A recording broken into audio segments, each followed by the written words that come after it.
Okay, today I want to talk about how Snark subreddits have taken over the world of family vlogging. If you don't know what Snark subreddits are, they are these mini communities on Reddit that are dedicated to gossiping about specific influencers. So if you look up basically any big influencer, they likely have their own Snark subreddit page. And with the continued backlash against family vloggers and mom influencers, as people are really starting to think about whether kids can consent to being in this content, whether it should exist at all, what the privacy implications of it are, Snark subreddits dedicated to family vloggers and mom influencers are booming. And through this reporting, which I did for Rolling Stone, I really found that for former fans of family vloggers, Snark subreddits are a way for them to continue talking about their former favorites, but through a more critical lens. So for this story, I talked to some moderators and participants of Snark subreddits. So one person that I talked to, I gave her a pseudonym to protect her privacy. I'm calling her Lola. Lola used to watch the LaBrant family's vlogs on YouTube. I'm pretty sure the LaBrant family has something like 12 million subscribers on YouTube. Lola loved the relationship between mom Savannah LaBrant and her daughter Everly. She just loved watching it. She thought it was like so wholesome and sweet. But a few years into her viewership, Lola's views began to change. She started to worry that the LaBrant kids were being overexposed online. And then if you've ever been in the LaBrant fandom or seen the LaBrant Snark page, then you know about this moment that the family posted a misleading title to a video on YouTube, which isn't the craziest thing, right? But the title seemed to implicate that their daughter, their young toddler daughter, had cancer. And it turns out, luckily, that she didn't, but people really felt like they had been clickbaited in this terrible way of like a child having cancer. So this was the moment that Lola turned on the family, and she started looking around to see if other people felt the same way that she did. And that is when she stumbled upon the LaBrant Fam Snark subreddit, which has over 44,000 anonymous members. Lola has become a regular and she checks in on the community daily. Something that I think is so interesting about Snark subreddits, I mean, I could talk about it forever. And by the way, if you are a member of a Snark subreddit or you've lurked them or you have strong feelings about them, please tell me because I'm so curious. But something that I was wondering is like what it feels like to be the subject of a Snark subreddit. So I reached out to some creators and they wanted to stay anonymous because they, and this is like kind of ironic, they were worried about inviting more Snark if they were used in my story. But they had different views. So depending on who you ask, the subreddits are either pitiful but innocuous, or they are a terrible place for their mental health that puts them in a deep, dark hole. So one creator told me, Reddit is truly such a dark place for me and it fucks me up so bad, I honestly don't know if I can even talk about it. Another family creator that I talked to who runs a really popular account dedicated to motherhood content has her own, says that she finds the Snark subreddits that discuss her disturbing on the deepest level. So she says, it legitimately puts me in a state of fight or flight. People are waiting in the wings for any opportunity to twist you into something that makes you feel ashamed and embarrassed. And if you're watching this and you're interested in the world of family vlogging, I'm sure that you know about the Frankie family. So obviously Ruby Frankie was a prominent YouTube mom, influencer, and family vlogger, and she was arrested on charges of child abuse. It's an incredibly dark story. I have other videos on that if you're interested. I actually interviewed Sherry Frankie, her daughter, for Rolling Stone. But while I was writing this story about Snark subreddits, I reached out to Ruby's estranged husband, Kevin Frankie. There is an entire Snark subreddit with 60,000 or so subscribers called our 8-passenger Snark about the Frankies, and Kevin told me it's pitiful.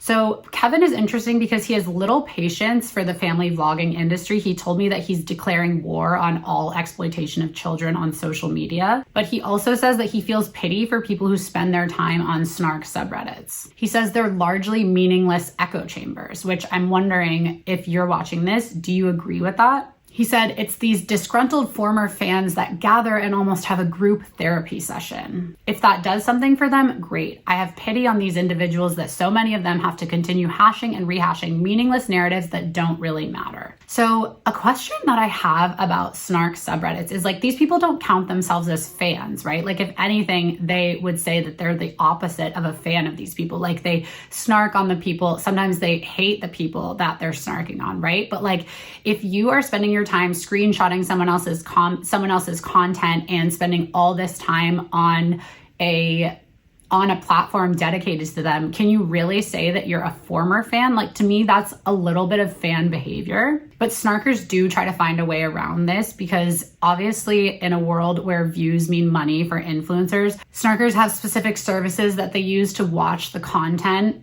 of the people they're snarking on so that they don't give them views. But I talked to Jess Rochberg, who is an assistant professor of communication technologies at Seton Hall University, and she said that snarkers are an example of an anti-fan. So she says, like a fan, anti-fans are still consuming this media, but not because it brings them pleasure. Instead, they're interested in looking at these media figures because they dislike them. They're drawn because of this hatred or this distaste or this annoyance, or in some cases, but not all, hatred. She also said that there's kind of this like art of hating that goes along with snarking. So it's not that like snarkers don't see their snark as just like being haters. They see it as doing something deeper, as critiquing someone, as giving cultural commentary. And in the world of family vlogging snark subreddits, basically the sense of purpose among snarkers is especially prevalent because these snarkers in these subreddits feel like they are spreading the truth about what it's really like to be a family influencer and what it really means and what they see as how really fucked up it is. So I talked to one 40-year-old snarker who asked to remain anonymous, but she says she was a fan until she realized how staged her favorite family influencer's content was.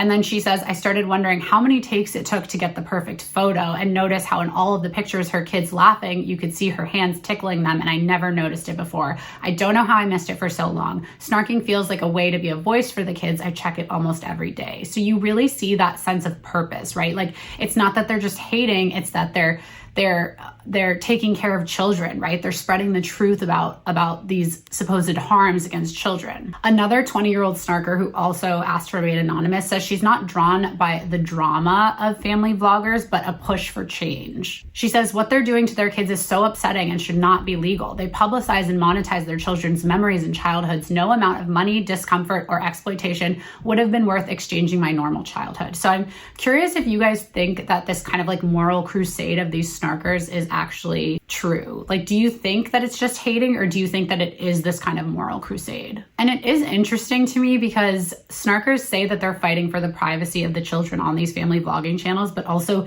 they're reposting the content and talking about the children and talking about their parents. So in a way, it's almost like falling into the same bad patterns that they're critiquing. And to be fair, some of the subreddits do have rules where like you can't post the faces of the children, you have to like block out certain things, but like you're still like discussing the kids, you're still discussing their family. So it's like that it's so terrible for these kids to be in the public eye, but then you're kind of perpetuating putting them in the public eye.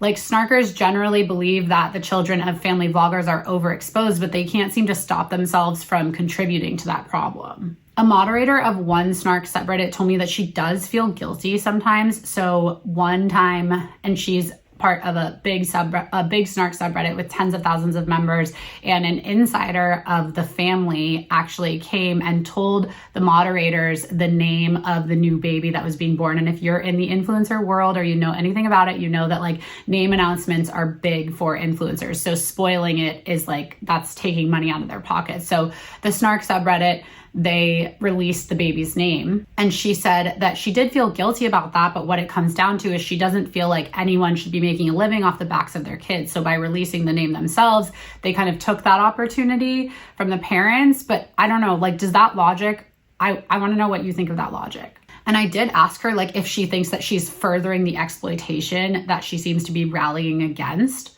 And she said, I'd say what we do is something that the kids could have feelings about someday. That's tricky. So I don't know, like if you were a kid who grew up and you didn't like that you had been a family vlogging kid, like you might have feelings about your parents, obviously. But then if you looked up and found this snark subreddit with tens of thousands of members who had like tracked your every move, like I don't think that would help.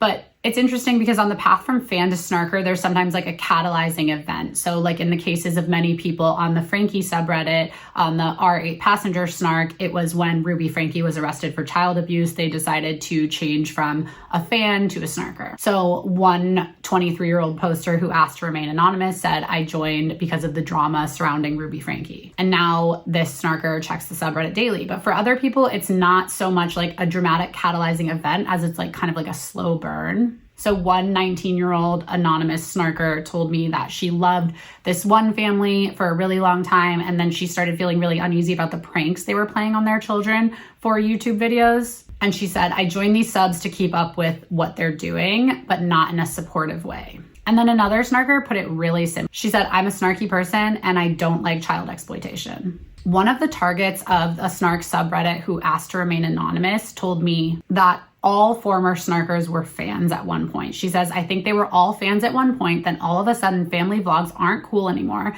but they still want to follow them. They still want to be fans. They still want to know what we're doing, but now they're doing it the rebellious way. So I'm just fascinated by Snark subreddits. I could literally talk about this forever. I have a whole chapter in my book, which is coming out in 2026. It's called Like, Follow, Subscribe. It's about family vloggers, mom influencers, kid influencers. It's coming out through Simon & Schuster, and you can actually pre-order it now. I have a whole chapter about Snark subreddits in my book that I cannot wait for you guys to read.